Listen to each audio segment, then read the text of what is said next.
આપણે આપ્યું છે એર ડ્રાયર. આપણે અહીંયા સ્પેસિફિકેશન અહીંયા પાછળ લખેલા છે 60 CFM નું આપણે ડ્રાયર આપેલું છે.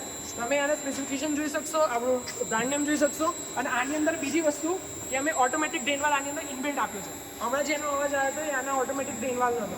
આ બી ચાલુ બંધ થયા કરશે કારણ કે આની અંદર બી મોઇશ્ચર કન્ટેન્ટ સૌથી વધારે છે. આ ટેમ્પરેચરને 1 ડિગ્રી સેલ્સિયસ સુધી ઘટાડે છે. એટલે 0 ડિગ્રી સેલ્સિયસ તો બરફ બની જાય પાણીનો. તો આપણે 1 ડિગ્રી સેલ્સિયસ સુધી એરને એટલું નીચે લાવી દઈએ છીએ કે જેનાથી એની અંદર થોડુંક બી પાણી યા મોઇશ્ચર યા કંઈ બી કલીલ કણો રહી ગયા હોય તેને બલ્કમાં રિમૂવ કરશે. અને એનો માટે ઓટોમેટિક ડ્રેનવાલ તો તમને પાછળ બતાવી દો. તો આ એકવાર પાછળ ઓટોમેટિક ડ્રેનવાલ બતાવી દો. આ ઓટોમેટિક ડ્રેનવાલ છે ઇનબિલ્ટ. સો આના પછી આનો આઉટલેટની વાત કરીએ તો આપણું આઉટલેટ છે એર ડ્રાયરનું. એર ડ્રાયરના આઉટલેટમાં તમે અહીંયા આડીને જોઈ શકશો કેટલું ટેમ્પરેચર છે. હવે એ અહીંયાથી આપણે અહીંયા થઈ ગયું આફ્ટર ફિલ્ટર.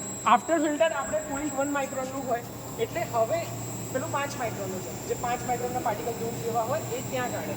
અને આપણે જે હવે આફ્ટર ફિલ્ટરમાં છે એ એનથી બી નાના પાર્ટિકલ્સ હોય એને કાઢે. કે ભાઈ જેમ કે માન લઈએ કે આ દોરા, તો દોરાના જે પાર્ટિકલ હોય, વાળના જે કણ હોય એ સાઇઝના જેટલા બી નાના નાના કણ હોય ને એને આફ્ટર ફિલ્ટર કાઢી દેશે. એના પછી થઈ ગયું carbon filter. Carbon filter oil પાર્ટિકલ્સને કાઢે. જે ઓઇલના જે કણો હોય એને સ્પેશિયલી એબ્ઝોર્બ કરી દે.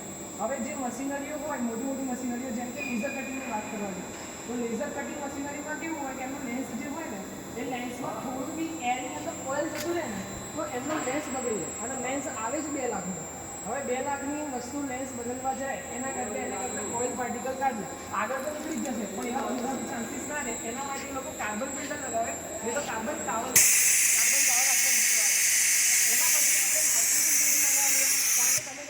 થોડીક બી ચાન્સીસ નહીં રહેવા જોઈએ કે મોઇશ્ચર આવે. એના માટે આપણે 4 ફિલ્ટર આપેલા છે કે પ્રી ફિલ્ટર, આફ્ટર ફિલ્ટર, પછી માઇક્રો ફિલ્ટર, કાર્બન ફિલ્ટર. એવી રીતે આપણે 4 આપે. એના પછી આપણે બોલવાલ થઈ ગયો.